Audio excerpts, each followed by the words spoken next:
ഇന്ന് നമ്മൾ പറയുവാനായിട്ട് പോകുന്നത് ഇന്ത്യയുടെ ആസൂത്രണവുമായി ബന്ധപ്പെട്ട പ്ലാനിംഗ് പ്രോസസ്സുകളെ പറ്റിയാണ്. ഇന്ത്യയുടെ പ്ലാനിംഗ് പ്രോസസ്സുകളിൽ ആരൊക്കെയാണ് ഉൾപ്പെടുന്നതെന്ന് ചോദിച്ചു കഴിഞ്ഞാൽ സംസ്ഥാന ഗവൺമെൻറ്, കേന്ദ്ര ഗവൺമെൻറ്, അതുപോലെ തന്നെ ഇന്ത്യയുടെ പ്രധാനപ്പെട്ട ഏജൻസികളെല്ലാം തന്നെ ഈ ഒരു പ്ലാനിംഗ് പ്രോസസ്സിനകത്ത് ഉൾപ്പെടും.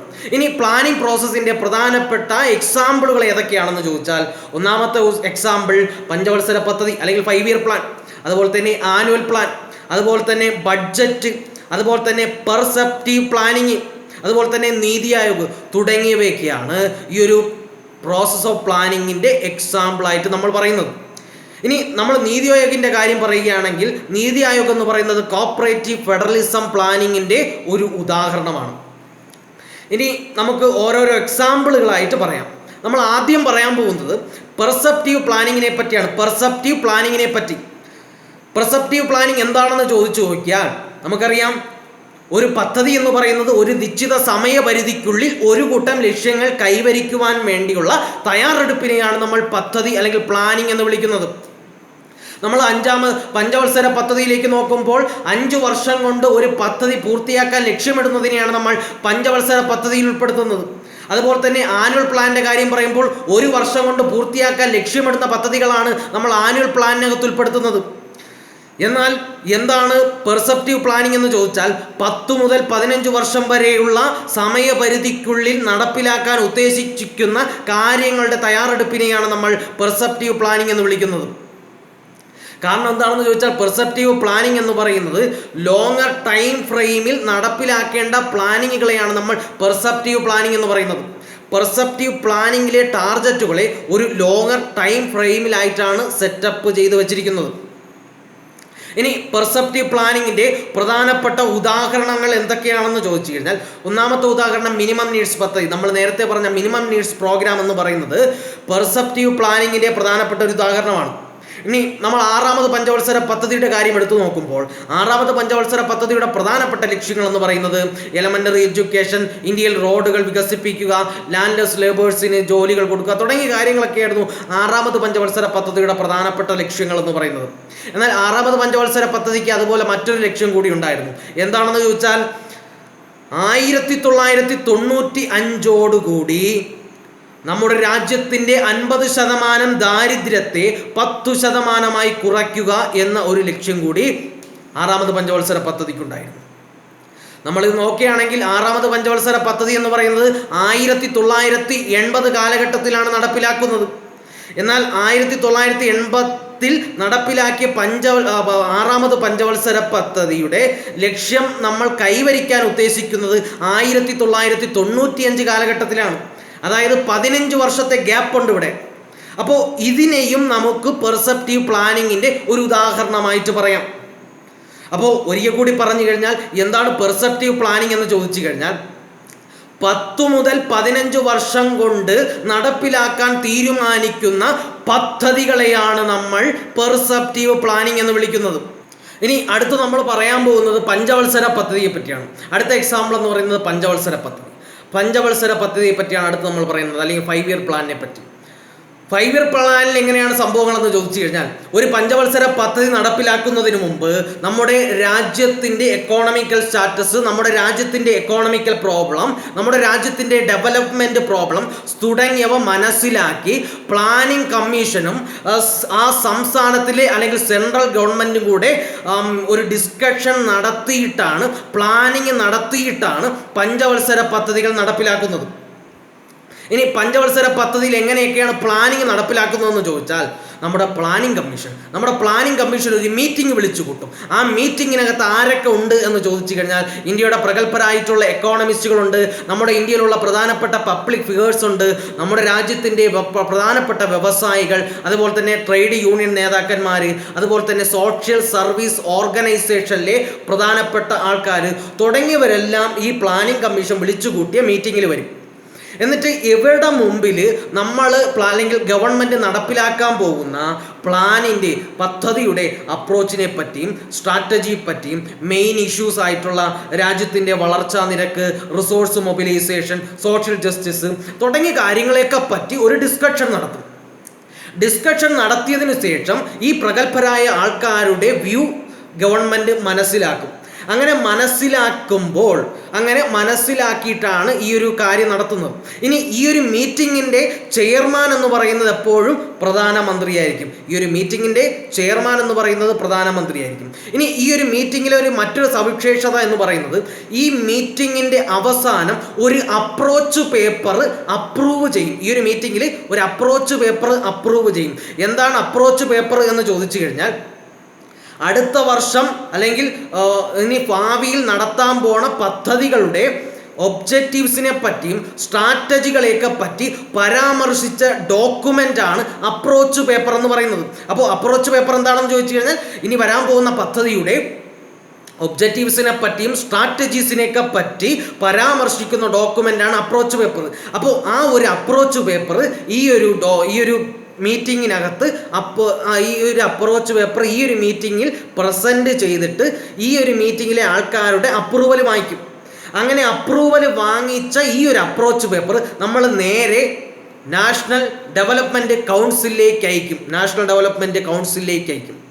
അങ്ങനെ നാഷണൽ ഡെവലപ്മെൻറ്റ് കൗൺസിലും ഈ ഒരു അപ്രോച്ച് പേപ്പറിന് അപ്രൂവൽ കൊടുത്തു കഴിഞ്ഞാൽ നാഷണൽ ഡെവലപ്മെൻറ്റ് കൗൺസിലും ഈ ഒരു അപ്രോച്ച് പേപ്പറിന് അപ്രൂവൽ കൊടുത്തു കഴിഞ്ഞാൽ അടുത്ത സ്റ്റെപ്പ് എന്ന് പറയുന്നത്, കേന്ദ്ര ഗവൺമെൻറ് ആ അപ്രോച്ച് പേപ്പറിൽ പറഞ്ഞ കാര്യങ്ങളെ ഡീപ്പായിട്ട് മനസ്സിലാക്കി ഡീപ്പായിട്ട് പ്ലാനിങ്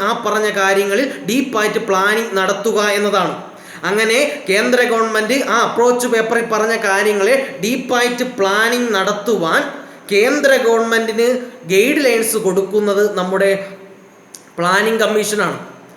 അങ്ങനെ ആ അപ്രോച്ച് പേപ്പറിൽ പറഞ്ഞ കാര്യങ്ങൾ ഡീപ്പായിട്ട് പ്ലാനിങ് ചെയ്യുവാൻ വേണ്ടി നമ്മുടെ കേന്ദ്ര ഗവൺമെൻറ് സ്റ്റിയറിംഗ് ഗ്രൂപ്പുകളെയും വർക്കിംഗ് ഗ്രൂപ്പുകളെയും ഉണ്ടാക്കും. അങ്ങനെ ആ അപ്രോച്ച് പേപ്പറിൽ പറഞ്ഞ കാര്യങ്ങൾ ഡീപ്പായിട്ട് പ്ലാനിങ് ചെയ്യുവാൻ വേണ്ടി നമ്മുടെ കേന്ദ്ര ഗവൺമെൻറ് വർക്കിംഗ് ഗ്രൂപ്പുകളെയും സ്റ്റിയറിംഗ് ഗ്രൂപ്പുകളെയും നിർമ്മിക്കും.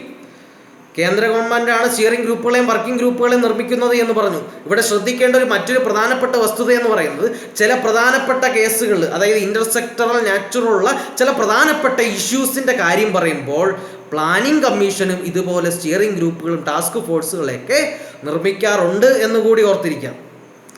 എന്നിട്ട് ഞാൻ പറഞ്ഞു, കേന്ദ്ര ഗവൺമെൻറ് ഇതേപോലെ സ്റ്റിയറിംഗ് ഗ്രൂപ്പുകളെയും വർക്കിംഗ് ഗ്രൂപ്പുകളെയും ഉണ്ടാക്കിയെന്ന് പറഞ്ഞു.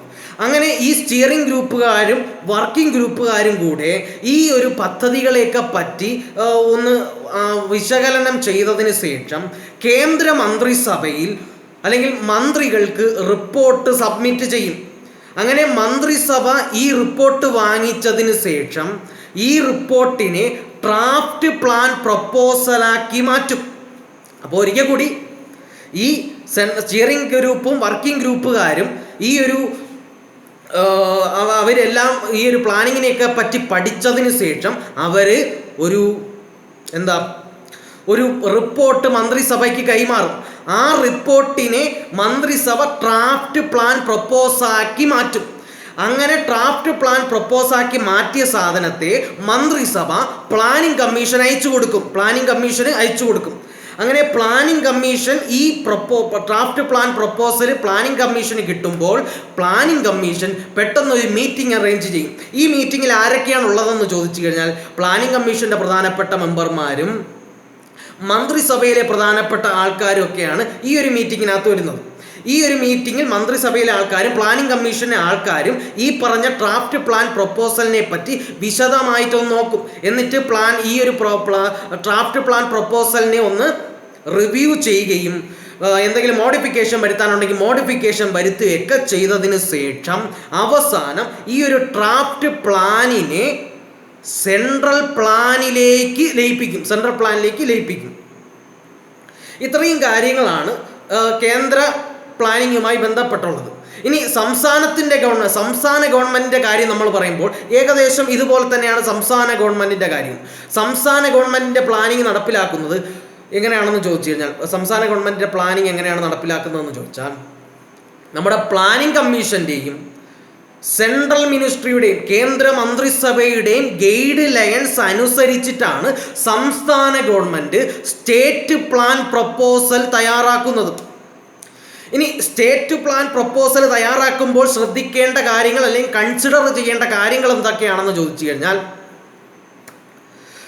സംസ്ഥാനത്തിൻ്റെ റിസോഴ്സുകളുടെ അസസ്മെൻറ്റ്, സംസ്ഥാനത്തിലെ റിസോഴ്സുകളുടെ പൊസിഷൻ, അതുപോലെ തന്നെ സംസ്ഥാനത്തിൽ ഇനി എന്തെങ്കിലും റിസോഴ്സുകളുടെ മൊബിലൈസേഷൻ സാധ്യമാണോ, സംസ്ഥാനത്തിൻ്റെ പ്രയോറിറ്റി ഏരിയ തുടങ്ങിയ കാര്യങ്ങളൊക്കെ എല്ലാം കൺസിഡർ ചെയ്തിട്ട് വേണം സംസ്ഥാനം സ്റ്റേറ്റ് പ്ലാൻ തയ്യാറാക്കാൻ. അതുപോലെ തന്നെ മറ്റൊരു കാര്യം കൂടെ ഓർക്കുക, ഈ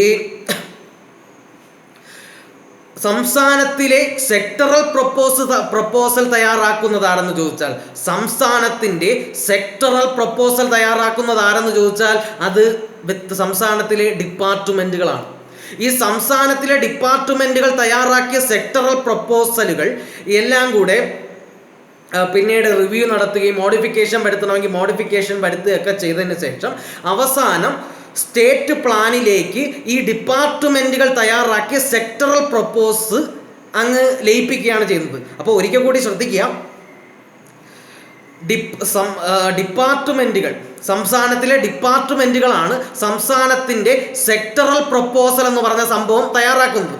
ഈ സെക്ടറൽ പ്രപ്പോസ് റിവ്യൂ നടത്തുകയും മോഡിഫിക്കേഷനൊക്കെ വരുത്തിയതിനു ശേഷം ഈ സെക്ടറൽ പ്രപ്പോസ് നമ്മുടെ സ്റ്റേറ്റ് പ്ലാൻ ഫ്രെയിമിലേക്ക് ലയിപ്പിക്കും. എന്നതിനു ശേഷം സംസ്ഥാന ഗവൺമെൻറ് ഡ്രാഫ്റ്റ് പ്ലാൻ തയ്യാറാക്കും. ഈ ഇങ്ങനെ ഡ്രാഫ്റ്റ് പ്ലാൻ തയ്യാറാക്കിയതിനു ശേഷം സംസ്ഥാന ഗവൺമെൻറ് ഈ ഡ്രാഫ്റ്റ് പ്ലാനിനെ നമ്മുടെ പ്ലാനിംഗ് കമ്മീഷന് അയച്ചു കൊടുക്കും. പ്ലാനിംഗ് കമ്മീഷൻ ഈ ഡ്രാഫ്റ്റ് പ്ലാൻ കൈ കിട്ടിക്കഴിഞ്ഞാൽ എന്താണ് ചെയ്യുന്നതെന്ന് ചോദിച്ചാൽ, ഡ്രാഫ്റ്റ് പ്ലാൻ കൈ കിട്ടിക്കഴിഞ്ഞാൽ പ്ലാനിംഗ് കമ്മീഷൻ പെട്ടെന്നൊരു മീറ്റിംഗ് അറേഞ്ച് ചെയ്യും. ഈ മീറ്റിങ്ങിനകത്ത് ആരൊക്കെ വരുമെന്ന് ചോദിച്ചാൽ സംസ്ഥാന ഗവൺമെൻറ്റും സെൻട്രൽ മന്ത്രിസഭയുടെ അതാത് മന്ത്രിമാരും ഒക്കെയാണ് ഈ ഒരു മീറ്റിങ്ങിനകത്ത് വരുന്നത്. ഇവർ എന്താണ് ചെയ്യുന്നതെന്ന് ചോദിച്ചാൽ ഇവർ ഒരു മീറ്റിംഗ് നടത്തും. ഡിസ്കഷനൊക്കെ നടത്തിയതിനു ശേഷം അവസാനം ഈ ഒരു സ്റ്റേറ്റ് പ്ലാനിനെ ഫൈനലൈസ് ചെയ്യും. ഇനി ഈ ഒരു മീറ്റിങ്ങിൽ എപ്പോഴും സംസ്ഥാനത്തിൻ്റെ മുഖ്യമന്ത്രിയും അതുപോലെ തന്നെ പ്ലാനിംഗ് കമ്മീഷൻ്റെ ഡെപ്യൂട്ടി ചെയർമാനും പങ്കെടുക്കും എന്നുകൂടി ഓർത്തിരിക്കുക. ഇനി നമ്മൾ ഒരു എക്സാമ്പിളാണ് പറയാൻ പോകുന്നത്, ഒരു ഉദാഹരണമാണ് പറയാൻ പോകുന്നത്. 7ാമത് പഞ്ചവത്സര പദ്ധതിയുടെ സമയത്ത് റൂറൽ ഡെവലപ്മെൻറ്റ് ഡിപ്പാർട്ട്മെൻറ്റ് 7 വർക്കിംഗ് ഗ്രൂപ്പുകളെ ഉണ്ടാക്കി. ഏതൊക്കെയാണ് ആ വർക്കിംഗ് ഗ്രൂപ്പുകളെന്ന് ചോദിച്ചാൽ, സെൽഫ് എംപ്ലോയ്മെൻ്റ് എന്ന് പറഞ്ഞ വർക്കിംഗ് ഗ്രൂപ്പ്, വേജ് എംപ്ലോയ്മെൻ്റ് എന്ന് പറഞ്ഞ വർക്കിംഗ് ഗ്രൂപ്പ്, ലാൻഡ് റിഫോം എന്ന് പറഞ്ഞ വർക്കിംഗ് ഗ്രൂപ്പ്, അതുപോലെ ട്രെയിനിങ് എന്ന് പറഞ്ഞ വർക്കിംഗ് ഗ്രൂപ്പ്, വോളണ്ടറി ഓർഗനൈസേഷൻ എന്ന് പറഞ്ഞ വർക്കിംഗ് ഗ്രൂപ്പ്, ടെക്നോളജി മാനേജ്മെൻറ്റ് എന്ന് പറഞ്ഞ വർക്കിംഗ് ഗ്രൂപ്പ്, ഏരിയ ഡെവലപ്മെൻറ്റ് എന്ന് പറഞ്ഞ വർക്കിംഗ് ഗ്രൂപ്പ്. അങ്ങനെ 7 വർക്കിംഗ് ഗ്രൂപ്പുകൾ ഈ ഒരു 7ാമത് പഞ്ചവത്സര പദ്ധതി സമയത്ത് റൂറൽ ഡെവലപ്മെൻറ്റ് എന്ന് പറഞ്ഞ ഡിപ്പാർട്ട്മെൻറ്റ് നിർമ്മിച്ചു. ഈ ഓരോ ഡിപ്പാർട്ട്മെൻറ്റുകൾക്കും ഓരോ സെക്രട്ടറിയാണ് തലവനായിട്ടിരിക്കുന്നത്. ഇനി ഈ 7 വർക്കിംഗ് ഗ്രൂപ്പുകൾക്കും ഒരു സബ് ഗ്രൂപ്പ് ഉണ്ട്. ആ സബ് ഗ്രൂപ്പിനകത്ത് പ്രധാനപ്പെട്ട ഓഫീസർമാരും ഒഫീഷ്യൽസ് കാണും, നോൺ ഒഫീഷ്യലായിട്ടുള്ള ആൾക്കാർ കാണും, അതാത് മേഖലയിൽ പ്രഗത്ഭരായിട്ടുള്ള എക്സ്പേർട്ടായിട്ടുള്ള ആൾക്കാർ കാണും. ഇവരെന്താണ് ചെയ്യുന്നത് എന്ന് ചോദിച്ചാൽ, അവർ കൊടുത്ത മേഖലയിലെ കറണ്ട് സിറ്റുവേഷൻ പ്രശ്നങ്ങളൊക്കെ മനസ്സിലാക്കി റിവ്യൂ ചെയ്തതിന് ശേഷം ഈ വർക്കിംഗ് ഗ്രൂപ്പിലുള്ള ആൾക്കാർ സജഷൻസ് ഗവൺമെൻറ്റിന് നൽകും. അങ്ങനെ ഗവൺമെൻറ് ഇവരെ സജഷൻ വാങ്ങിച്ചതിന് ശേഷം ഇവർ നൽകിയ സജഷൻസിൻ്റെ അടിസ്ഥാനത്തിൽ ഗവൺമെൻറ് പ്ലാനിങ്ങുകൾ തയ്യാറാക്കും. അങ്ങനെ ഗവൺമെൻറ് പ്ലാനിങ് തയ്യാറാക്കിയതിന് ശേഷം ആ പ്ലാന് കുറച്ച് പേരുടെ അപ്രൂവലിന് വേണ്ടി വയ്ക്കും. ആരെയൊക്കെ അപ്രൂവലിന്? NDCയുടെ അപ്രൂവലിന്, യൂണിയൻ ക്യാബിനറ്റിൻ്റെ അപ്രൂവൽ, പ്ലാനിംഗ് കമ്മീഷൻ്റെ അപ്രൂവലിന്, അങ്ങനെ തുടങ്ങി പ്ലാനിംഗ് കമ്മീഷൻ്റെയും യൂണിയൻ ക്യാബിനറ്റിൻ്റെയും NDCയുടെ അപ്രൂവലിന് വേണ്ടി ഇങ്ങനെ തയ്യാറാക്കി ഗവൺമെൻറ് വയ്ക്കും. അങ്ങനെ എവരുടെയൊക്കെ അപ്രൂവൽ കിട്ടിക്കഴിഞ്ഞാൽ നമുക്ക് പ്ലാൻ അവതരിപ്പിക്കാം. അതായത് ഈ ഒരു അവതരിപ്പിക്കേണ്ട മീറ്റിങ്ങിനകത്ത് അതാത് ക്യാബിനറ്റ് മന്ത്രികൾ, എക്സ് ഒഫീഷ്യോ മന്ത്രിമാരും ഫുൾ മെമ്പർമാരും ഒക്കെ ഉണ്ടായിരിക്കും. അപ്പോൾ ഇത്രയും കാര്യങ്ങളാണ് സ്റ്റേറ്റ് പ്ലാൻ പ്രപ്പോസലുമായി സംസ്ഥാന പ്ലാനിങ്ങുമായി ബന്ധപ്പെട്ട കാര്യങ്ങൾ. ഇനി നമ്മൾ കുറച്ച് ചരിത്ര വസ്തുതകളാണ് പറയുന്നത്. പഞ്ചവത്സര പദ്ധതിയുടെ ചരിത്ര വസ്തുതകളാണ് പറയുന്നത്. 1951 കാലഘട്ടം മുതലാണ് പഞ്ചവത്സര പദ്ധതികൾ നടപ്പിലാക്കുന്നത്. 1966-69 കാലഘട്ടത്തിൽ പഞ്ചവത്സര പദ്ധതി ചില എക്കോണമിക്കൽ ക്രൈസിസ് കാരണം സ്റ്റോപ്പ് ചെയ്യുകയും അന്ന് മുതൽ 66 കാലഘട്ടത്തിൽ ആനുവൽ പ്ലാനായിട്ട് നടപ്പിലാക്കുകയും ചെയ്തു. ഇതിനെയാണ് പ്ലാൻ ഹോളിഡേ എന്ന് പറയുന്നത്. പിന്നെ ഒരു പ്രശ്നം എന്ന് പറയുന്നത്, പിന്നെ ഒരു പ്രശ്നം എടുത്തു പറയേണ്ട സംഭവം എന്ന് പറയുന്നത് 5ാമത് പഞ്ചവത്സര പദ്ധതി സമയത്താണ്. 5ാമത് പഞ്ചവത്സര പദ്ധതി എന്ന് പറയുന്നത് 1974, 1978 കാലഘട്ടത്തിലാണ് 5ാമത് പഞ്ചവത്സര പദ്ധതി അവതരിപ്പിക്കുന്നത്. 5ാമത് പഞ്ചവത്സര പദ്ധതിയുടെ ലക്ഷ്യങ്ങൾ എംപ്ലോയ്മെന്റ്, പോവർട്ടി തുടങ്ങിയ കാര്യങ്ങൾക്കാണ് 5ാമത് പഞ്ചവത്സര പദ്ധതി പ്രയോറിറ്റി നൽകിയത്. എന്നാൽ 1978 കാലഘട്ടത്തിൽ മൊറാർജി ദേശായി ജയിക്കുകയും ഈ ഒരു പഞ്ചവത്സര പദ്ധതി റിജക്റ്റ് ചെയ്യുകയും ചെയ്തു. പിന്നെ ഒരു പ്രശ്നം എന്ന് പറയുന്നത്, പിന്നെ നമുക്ക് പഞ്ചവത്സര പദ്ധതിയിൽ ഒരു പ്രശ്നം കാണാൻ പറ്റുന്നത് 8ാമത് പഞ്ചവത്സര പദ്ധതി സമയത്താണ്. 8ാമത് പഞ്ചവത്സര പദ്ധതിയിൽ എന്താണ് സംഭവിക്കുന്നതെന്ന് വെച്ചാൽ 8ാമത് പഞ്ചവത്സര പദ്ധതി കുറേ അധികം ലാഗ് ചെയ്തു. എന്തുകൊണ്ട് ലാഗ് ചെയ്തു എന്ന് വെച്ച് കഴിഞ്ഞാൽ രാഷ്ട്രീയ അട്ടിമറി കാരണം 8ാമത് പഞ്ചവത്സര പദ്ധതി ലാഗ് ചെയ്യുകയും 2 വർഷത്തേക്ക് പോസ്റ്റ്പോണ്ട് ചെയ്യുകയൊക്കെ ചെയ്യുകയുണ്ടായി. അത്രയും കാര്യങ്ങളാണ് പഞ്ചവത്സര പദ്ധതി എന്ന് പറഞ്ഞ പോർഷനകത്ത് ഉള്ളത്. ഇനി നമ്മൾ അടുത്തു പറയാനായിട്ട് പോകുന്നത് ആനുവൽ പ്ലാനിനെ പറ്റിയാണ്. ആനുവൽ പ്ലാനിനെ പറ്റി പറയുമ്പോൾ ആനുവൽ പ്ലാന് സെൻട്രൽ ഗവൺമെൻറ്റും സംസ്ഥാന ഗവൺമെൻറ്റും തയ്യാറാക്കാറുണ്ട്. ഇനി ആനുവൽ പ്ലാൻ എപ്പോഴാണ് തയ്യാറാക്കുന്നതെന്ന് ചോദിച്ചാൽ, നമ്മൾ പദ്ധതി നടപ്പിലാക്കാൻ ഉദ്ദേശിച്ച വർഷത്തിന് തൊട്ടു മുമ്പുള്ള വർഷത്തിലെ സെപ്റ്റംബർ, ഒക്ടോബർ മാസത്തിലാണ് ആനുവൽ പ്ലാൻ എന്ന് പറഞ്ഞ സംഭവം നടപ്പിലാക്കുന്നത്. ഇനി ആനുവൽ പ്ലാനിനെ പറ്റി പറയുമ്പോൾ പഞ്ചവത്സര പദ്ധതി പോലെ ഫിനാൻഷ്യൽ ഔട്ട്ലേയോ ടാർജറ്റോ എയിമോ പ്രോഗ്രാമോ അത്ര ഇലാബറേറ്റ് അല്ല. അതായത് പഞ്ചവത്സര പദ്ധതി പോലെയുള്ള വലിയ ഇലാബറേറ്റ് ആയിട്ടുള്ള വലിയ വിശാലമായിട്ടുള്ള ഒരു പ്ലാനിങ്ങോ ഫിനാൻഷ്യൽ ഔട്ട്ലെറ്റോ ടാർജറ്റോ ടേമോ പ്രോഗ്രാമോ ഒന്നും നമുക്ക് ആനുവൽ പ്ലാൻ എന്ന് പറഞ്ഞ സംഭവത്തിനകത്ത് കാണാൻ പറ്റത്തില്ല. ഇനി ആനുവൽ പ്ലാൻ എന്ന് പറഞ്ഞ സംഭവം എങ്ങനെ തയ്യാറാക്കുമെന്ന് ചോദിച്ചാൽ, നമ്മുടെ കേന്ദ്ര ഗവൺമെൻറ്റോ അല്ലെങ്കിൽ കേന്ദ്ര ഗവൺമെൻറ്റിൻ്റെ ഡിപ്പാർട്ട്മെൻറ്റോ ഒരു ആനുവൽ പ്ലാൻ പ്രപ്പോസൽ തയ്യാറാക്കും. അപ്പോൾ ഒരിക്കൽ കൂടി നമ്മൾ ആനുവൽ പ്ലാനിനെ പറ്റിയാണ് പറയുന്നത്.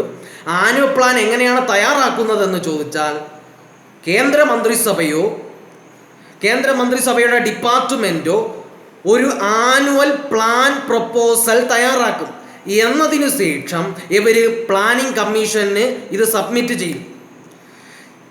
അങ്ങനെ planning commission annual plan proposal കിട്ടിക്കഴിഞ്ഞാൽ പ്ലാനിംഗ് കമ്മീഷൻ ഒരു മീറ്റിംഗ് സാധാരണ ചെയ്യുമ്പോൾ ഒരു മീറ്റിംഗ് അറേഞ്ച് ചെയ്യും. ഈ മീറ്റിംഗ് എന്ന് പറയുന്നത്, ഈ മീറ്റിങ്ങിൽ ആരൊക്കെ കാണുമെന്ന് വെച്ചാൽ പ്ലാനിംഗ് കമ്മീഷൻ്റെ സെക്രട്ടറി കാണും, ഡിപ്പാർട്ട്മെൻറ്റിൻ്റെ സെക്രട്ടറി കാണും, അതാത് മന്ത്രിമാരും ഈ ഒരു മീറ്റിങ്ങിനകത്ത് കാണും. ഇങ്ങനെയുള്ള മീറ്റിങ്ങിനകത്ത് ഈ ഒരു ആനുവൽ പ്ലാൻ പ്രപ്പോസൽ അംഗീകരിച്ചു കഴിഞ്ഞാൽ ആനുവൽ പ്ലാനിൻ്റെ അടുത്ത സ്റ്റെപ്പ് എന്ന് പറയുന്നത് ഫെബ്രുവരി 28 എന്ന് പറഞ്ഞ ദിവസത്തിൽ പാർലമെൻറ്റിൽ ഈ പറഞ്ഞ പ്ലാനിനെ ബഡ്ജറ്റായി അവതരിപ്പിക്കുക എന്നുള്ളതാണ്. അപ്പോൾ അത്രയേ ഉള്ളൂ കേന്ദ്രത്തിൻ്റെ ആനുവൽ പ്ലാൻ. ഇനി സംസ്ഥാനത്തിലേക്ക് നമ്മൾ വരികയാണെങ്കിൽ, സംസ്ഥാനത്തിൻ്റെ ആനുവൽ പ്ലാൻ ആനുവൽ ബഡ്ജറ്റിന് മുമ്പായിട്ട് വേണം അവതരിപ്പിക്കാൻ. ഇനി ഈ ഒരു സംസ്ഥാനത്തിൻ്റെ ആനുവൽ പ്ലാൻ അവതരിപ്പിക്കുന്നതിന് മുമ്പ് ശ്രദ്ധിക്കേണ്ട നിരവധി കാര്യങ്ങളുണ്ട്. അത് ഏതൊക്കെയാണെന്ന് ചോദിച്ചു കഴിഞ്ഞാൽ, സംസ്ഥാനത്തിൻ്റെ ആനുവൽ പ്ലാൻ അവതരിപ്പിക്കുന്നതിന് മുമ്പ് സംസ്ഥാനത്തിൻ്റെ സെക്രട്ടറിമാർ അല്ലെങ്കിൽ അഡ്മിനിസ്ട്രേറ്റീവ് ഡിപ്പാർട്ട്മെൻറ്റിലെ ആൾക്കാർ, ഈ പദ്ധതിയുമായി ബന്ധപ്പെട്ട പ്രഗത്ഭരായിട്ടുള്ള ഡിപ്പാർട്ട്മെൻറ്റിലെ തലവന്മാരെല്ലാവരും കൂടെ ഒരു മീറ്റിംഗ് കൂടണം. ആ മീറ്റിങ്ങിൻ്റെ പ്രത്യേകത എന്താണെന്ന് ചോദിച്ചു കഴിഞ്ഞാൽ, നിലവിലെ പദ്ധതികൾ നടപ്പിലാക്കാൻ സംസ്ഥാനത്തിന് പണമുണ്ടോ, നിലവിലെ പദ്ധതികൾ ചെയ്യുവാൻ സംസ്ഥാനത്തിന് പണമുണ്ടോ, ഗവൺമെൻറ് പ്രഖ്യാപിച്ച കാര്യങ്ങൾ ചെയ്തു തീർക്കാൻ ഖജനാവിൽ പണമുണ്ടോ, അതുപോലെ തന്നെ അടുത്ത വർഷത്തിലെ പദ്ധതികൾ എങ്ങനെയാണ്, നമ്മുടെ സംസ്ഥാനത്തിൻ്റെ റിസോഴ്സ് അവൈലബിലിറ്റി എങ്ങനെയൊക്കെയാണ് തുടങ്ങിയ കാര്യങ്ങളെയൊക്കെ പറ്റിയാണ് ഈ ഒരു ഡിപ്പാർട്ട്മെൻറ്റ് തലം ചർച്ച ചെയ്യുന്നത്. ഇങ്ങനെ ഈ ഒരു ഡിപ്പാർട്ട്മെൻറ്റ് ഇത്തരത്തിലുള്ള കാര്യങ്ങളെയൊക്കെ പറ്റി ചർച്ച ചെയ്തതിന് ശേഷം ഒരു പ്ലാൻ തയ്യാറാക്കും. അപ്പോൾ ഒരിക്കൽ കൂടി പറയാം, നമ്മൾ പറയുന്നത് സംസ്ഥാന ഗവൺമെൻറ്റിൻ്റെ ആനുവൽ പ്ലാനുമായി ബന്ധപ്പെട്ട കാര്യമാണ്. അതെങ്ങനെയാണ് തയ്യാറാക്കുന്നതെന്ന് ചോദിച്ചു കഴിഞ്ഞാൽ, സംസ്ഥാനത്തിൻ്റെ അഡ്മിനിസ്ട്രേറ്റീവ് ഡിപ്പാർട്ട്മെൻറ്റുകളും സംസ്ഥാനത്തിൻ്റെ പ്ലാനുമായി ബന്ധപ്പെട്ട ഡിപ്പാർട്ട്മെൻറ്റിൻ്റെ തലവന്മാരെല്ലാവരും കൂടെ ഒരു മീറ്റിംഗ് കൂടും. ആ മീറ്റിംഗ് എന്ന് പറഞ്ഞാൽ സംസ്ഥാനത്തിൻ്റെ നിലവിലുള്ള നിലവിലെ പദ്ധതികൾ നടപ്പിലാക്കാൻ സംസ്ഥാനത്തിന് പണമുണ്ടോ എന്നും ഇനി ഗവൺമെൻറ് പ്രഖ്യാപിച്ച കാര്യങ്ങൾ നടപ്പിലാക്കാൻ പണമുണ്ടോ തുടങ്ങിയ കാര്യങ്ങളെയൊക്കെ ബേസ് ചെയ്താണ് ഈ ഒരു ഡിപ്പാർട്ട്മെൻറ്റ് മീറ്റിംഗ് നടപ്പിലാക്കുന്നത്. അങ്ങനെ ഈ ഒരു ഡിപ്പാർട്ട്മെൻറ്റ് മീറ്റിംഗ് കഴിഞ്ഞാൽ ഈ ഡിപ്പാർട്ട്മെൻറ്റിലെ ആൾക്കാർ ഇത് കൗൺസിൽ ഓഫ് മിനിസ്റ്റേഴ്സിന് അയച്ചു കൊടുക്കും. എന്നതിന് ശേഷം കൗൺസിൽ ഓഫ് മിനിസ്റ്റേഴ്സിൽ നിന്ന് അപ്രൂവൽ വാങ്ങും. അത് കഴിഞ്ഞുള്ള സ്റ്റെപ്പ് എന്ന് പറഞ്ഞു കഴിഞ്ഞാൽ ഈ ഡിപ്പാർട്ട്മെൻറ്റിലെ ആൾക്കാർ ഇതിൻ്റെ സെക്ടറൽ പ്ലാനും സ്കീം ബേസ്ഡ് ആയിട്ടുള്ള പ്രൊപ്പോസലും അതുമായി ബന്ധപ്പെട്ട ഡോക്യുമെൻറ്റ്സ് എല്ലാം തന്നെ സംസ്ഥാന പ്ലാനിംഗ് കമ്മീഷന് അയച്ചു കൊടുക്കും. എന്നതിന് ശേഷം സംസ്ഥാന പ്ലാനിംഗ് കമ്മീഷൻ ഇതിനെയൊക്കെ പറ്റി വളരെ വിശാലമായി വിലയിരുത്തിയതിനു ശേഷം സംസ്ഥാന പ്ലാനിംഗ് കമ്മീഷൻ ഈ ഡിപ്പാർട്ട്മെൻറ്റുകാർ അയച്ചു കൊടുത്ത പ്രൊപ്പോസലിനെ സ്റ്റേറ്റ് പ്ലാൻ ഫ്രെയിമിലേക്ക് ആഡ് ചെയ്യും. എന്നതിനു ശേഷം പ്ലാനിംഗ് കമ്മീഷനിലേക്ക് വീണ്ടും അയച്ചു കൊടുക്കും. അപ്പോൾ ഒരിക്കൽ കൂടി പറയാം സംസ്ഥാനത്തിൻ്റെ കാര്യം. ഈ ഒരു ഡിപ്പാർട്ട്മെൻറ്റിലെ ആൾക്കാർ കുറച്ച് പദ്ധതികൾ പ്ലാനിംഗ് ഒക്കെ നടത്തി ഒരു മീറ്റിംഗ് നടത്തി ഒരു പ്ലാൻ നടത്തും. എന്നതിന് ശേഷം പ്ലാനിന് കൗൺസിൽ ഓഫ് മിനിസ്റ്റേഴ്സിൽ നിന്ന് ഒരു അപ്രൂവൽ വാങ്ങും. എന്നതിന് ശേഷം സംസ്ഥാന പ്ലാനിംഗ് കമ്മീഷനിലേക്ക് ഇവരുടെ സെക്ടറൽ പ്ലാനും സ്കീം ബേസ്ഡ് ആയിട്ടുള്ള പ്രൊപ്പോസലൊക്കെ നൽകും, സംസ്ഥാന പ്ലാനിംഗ് കമ്മീഷന് കൊടുക്കും. എന്നതിനു ശേഷം സംസ്ഥാന പ്ലാനിംഗ് കമ്മീഷൻ ഈ ഡിപ്പാർട്ട്മെൻറ്റിലെ ആൾക്കാർ കൊടുത്ത പ്ലാനിങ്ങിനെ പറ്റി ഒന്ന് വിശദമായിട്ട് പരിശോധിച്ച് വിലയിരുത്തിയതിനു ശേഷം ഈ പ്ലാനിംഗ് കമ്മീഷൻ ഈ നമ്മുടെ പ്ലാനിംഗ് കമ്മീഷനകത്തുള്ള വർക്കിംഗ് ഗ്രൂപ്പിലെ ആൾക്കാർക്ക് വിട്ടുകൊടുക്കും. വർക്കിംഗ് ഗ്രൂപ്പിലുള്ള ആൾക്കാരും ഈ ഒരു പദ്ധതിയെയും പ്ലാനിനെയൊക്കെ പറ്റി വിശദമായിട്ടൊന്ന് പഠിച്ചതിന് ശേഷം കുറച്ച് നിർദ്ദേശിക്കും. എന്നിട്ട് ഈ ഒരു പ്ലാനിൻ്റെ അവസാന സ്റ്റെപ്പ് എന്ന് പറയുന്നത് നമ്മുടെ ഗവൺമെൻറ്റിൻ്റെ പ്രധാനപ്പെട്ട ഗവൺമെൻറ് റെപ്രസെൻറ്റേറ്റീവുകളും വർക്കിംഗ് ഗ്രൂപ്പിൻ്റെയും ഒക്കെ ഒരു മീറ്റിംഗ് അറേഞ്ച് ചെയ്ത് ഈ ഒരു പ്ലാനെ പറ്റി ഒരു ഡിസ്കഷൻ നടത്തും. അത് കഴിഞ്ഞ് ഇതിൻ്റെ അവസാന സ്റ്റെപ്പ് എന്ന് പറയുന്നത് നമ്മുടെ മുഖ്യമന്ത്രിയും ആസൂത്രണത്തിൻ്റെ പ്ലാനിങ്ങുമായി ബന്ധപ്പെട്ട മന്ത്രിയും പ്ലാനിംഗ് കമ്മീഷൻ്റെ ഡെപ്യൂട്ടി ചെയർമാനും കൂടെ ഒരു മീറ്റിംഗ് അറേഞ്ച് ചെയ്യും. ഈ മീറ്റിങ്ങിലാണ് ഈ ഒരു പ്ലാന് അന്തിമമായിട്ട് അവതരിപ്പിക്കുന്നത്, ഫൈനലൈസ് ചെയ്യുന്നത്. ഈ മീറ്റിങ്ങിലും ഇത് അവതരിപ്പിച്ചു കഴിഞ്ഞാൽ അടുത്ത സ്റ്റെപ്പ് എന്ന് പറയുന്നത് ഫെബ്രുവരി മാസത്തിലോ മാർച്ച് മാസത്തിലോ സ്റ്റേറ്റ് ലെജിസ്ലേറ്റീവ് അസംബ്ലിയിൽ ഈ പദ്ധതിയെ ആനുവൽ പ്ലാനെ ആനുവൽ ബഡ്ജറ്റായിട്ട് അവതരിപ്പിക്കുക എന്നുള്ളതാണ്. അപ്പോൾ ഒരിക്കൽ കൂടി പറഞ്ഞു കഴിഞ്ഞാൽ നേരത്തെ പറഞ്ഞ ഡിപ്പാർട്ട്മെൻറ്റുകാർ പ്ലാനിംഗ് കമ്മീഷന് വിട്ടുകൊടുത്താൽ പ്ലാനിംഗ് കമ്മീഷനിൽ അവർ പ്ലാന് വിട്ടുകൊടുത്തു കഴിഞ്ഞാൽ അടുത്ത സ്റ്റേജ് എന്ന് പറയുന്നത് വർക്കിംഗ് ഗ്രൂപ്പുകാരും ഗവൺമെൻറ്റിൻ്റെ പ്രധാനപ്പെട്ട റെപ്രസെൻറ്റേറ്റീവുകളും കൂടെ ആ ഒരു പ്ലാനെ ഡിസ്കസ് ചെയ്യുന്നതാണ്, അതിനെപ്പറ്റി വിലയിരുത്തുന്നതാണ്. അവർ വിലയിരുത്തി കഴിഞ്ഞാൽ അടുത്ത സ്റ്റേജ് എന്ന് പറയുന്നത് മുഖ്യമന്ത്രിയും പ്ലാനിംഗ് കമ്മീഷൻ്റെ ചാർജുള്ള മന്ത്രിയും അതുപോലെ തന്നെ ഡെപ്യൂട്ടി ചെയർമാൻ ഓഫ് പ്ലാനിംഗ് കമ്മീഷനും കൂടെ ഈ പ്ലാനിന് അന്തിമമായിട്ട് അപ്രൂവൽ കൊടുക്കുന്നതാണ് ഏറ്റവും അവസാനത്തെ സ്റ്റെപ്പ്. ഈ സ്റ്റെപ്പും കൂടെ കഴിഞ്ഞു കഴിഞ്ഞാൽ അവസാന സ്റ്റെപ്പ് എന്ന് പറയുന്നത് നമ്മൾ ഇങ്ങനെ അവസാനമായിട്ട് അംഗീകരിച്ച ആനുവൽ പ്ലാനിനെ ആനുവൽ ബഡ്ജറ്റായിട്ട് സംസ്ഥാന നിയമസഭയിൽ അവതരിപ്പിക്കുക എന്നുള്ളതാണ്. ഇനി ഇത്രയേ ഉള്ളൂ സംസ്ഥാന ആനുവൽ പ്ലാനിനെ പറ്റിയുള്ള കാര്യം. ഇനി ആനുവൽ പ്ലാനിൻ്റെ മറ്റൊരു പ്രത്യേകത എന്ന് പറയുന്നത് നേരത്തെ പഞ്ചവത്സര പദ്ധതിയുടെ അപ്രൂവൽ പോലെ യൂണിയൻ ക്യാബിനറ്റിൽ നിന്നോ NDCയിൽ നിന്നോ പ്ലാനിംഗ് കമ്മീഷനിൽ നിന്നോ ഒക്കെ അപ്രൂവൽ വാങ്ങിക്കേണ്ട കാര്യം ഈ ഒരു സംഭവത്തിനകത്ത് ആനുവൽ പ്ലാനിനകത്ത് ഇല്ല എന്നുള്ളതാണ്. കാരണം എന്താണെന്ന് ചോദിച്ചു കഴിഞ്ഞാൽ ഈ ആനുവൽ പ്ലാൻ എന്ന് പറയുന്നത് നമ്മൾ നേരത്തെ പറഞ്ഞ 5 ഇയർ പ്ലാനിൻ്റെ അകത്തു വരുന്ന ഒരു കാര്യമായതുകൊണ്ടാണ് എവിടെയൊന്നും അപ്രൂവൽ പ്ലാനിംഗ് കമ്മീഷൻ്റെ NDCയുടെ ഒന്നും അപ്രൂവൽ നമുക്ക് ആവശ്യമില്ല എന്ന് പറയുന്നത്. ഇനി നമ്മൾ അടുത്ത് പറയാനായിട്ട് പോകുന്നത് ബഡ്ജറ്റിനെ പറ്റിയാണ് നമ്മൾ അടുത്ത് പറയുന്നത്. ബഡ്ജറ്റ് സാധാരണ യൂണിയൻ ഗവൺമെൻറ്റും തയ്യാറാക്കുന്നുണ്ട്, സംസ്ഥാന ഗവൺമെൻറ്റും ബഡ്ജറ്റ് തയ്യാറാക്കുന്നുണ്ട്. ബഡ്ജറ്റ് എന്ന് പറയുന്നത് ഇൻസ്ട്രുമെൻ്റ് ഓഫ് ഫിസിക്കൽ പോളിസി എന്നറിയപ്പെടുന്നതാണ് ബഡ്ജറ്റ് അവതരിപ്പിക്കുന്നതെന്ന് പറയുന്നത് ഏപ്രിൽ 1 മുതൽ 31 മാർച്ച് വരെയുള്ള കാലഘട്ടത്തിലെ, ഒരു വർഷത്തിലെ ഏപ്രിൽ 1 മുതൽ മാർച്ച് 31 വരെയുള്ള കാലഘട്ടത്തിനെ അടിസ്ഥാനപ്പെടുത്തിയാണ് ഒരു ബഡ്ജറ്റ് തയ്യാറാക്കുന്നത്. ഈ ബഡ്ജറ്റിനകത്ത് ഗവൺമെൻറ് റെസിപ്റ്റും കാണും, ഗവൺമെൻറ് എക്സ്പെൻഡിച്ചറിനെ പറ്റിയും പ്രതിപാദിച്ചിരിക്കും. എന്താണ് ഗവൺമെൻറ് റെസിപ്റ്റ് എന്ന് ചോദിച്ചു കഴിഞ്ഞാൽ, ഗവൺമെൻറ്റിൻ്റെ വരവിനെയാണ് നമ്മൾ ഗവൺമെൻറ് റെസിപ്റ്റ് എന്ന് പറയുന്നത്, ഗവൺമെൻറ്റിൻ്റെ ചെലവിനെയാണ് നമ്മൾ ഗവൺമെൻറ് എക്സ്പെൻഡിച്ചർ എന്ന് പറയുന്നത്. ഇനി അതുപോലെ തന്നെ ബഡ്ജറ്റിനകത്ത് നോൺ പ്ലാനിനെ പറ്റിയും പ്ലാൻ എക്സ്പെൻഡിച്ചറിനെ പറ്റിയും പ്രതിപാദിച്ചിരിക്കും. പ്ലാൻ എക്സ്പെൻഡിച്ചർ എന്താണെന്ന് ചോദിച്ചാൽ ഗവൺമെൻറ് വികസനത്തിന് വേണ്ടി ചിലവാക്കുന്നതിനെ പറ്റി പരാമർശിക്കുന്നതിനെയാണ് പ്ലാൻ എക്സ്പെൻഡിച്ചർ എന്ന് പറയുന്നത്. അപ്പോൾ ബഡ്ജറ്റുമായി ബന്ധപ്പെട്ട് ഇത്രയും പോയിന്റുകളാണുള്ളത്. അടുത്ത കാര്യം നമ്മൾ പറയാൻ പോകുന്നത്, അടുത്ത കാര്യം എന്ന് പറയുന്നത് മിഡ് ടേം അപ്രൈസലിനെ പറ്റിയാണ് അടുത്ത് നമ്മൾ പറയാൻ പോകുന്നത്. മിഡ് ടേം അപ്രൈസലിനെ പറ്റിയാണ് അടുത്ത് നമ്മൾ പറയാൻ പോകുന്നത്. മിഡ് ഡേ അപ്രൈസലിൻ്റെ മലയാളം എന്ന് പറയുന്നത് മധ്യകാല മൂല്യനിർണ്ണയമാണ്. ഇനി മിഡ് ഡേ അപ്രൈസൽ എന്താണെന്ന് ചോദിച്ചു കഴിഞ്ഞാൽ,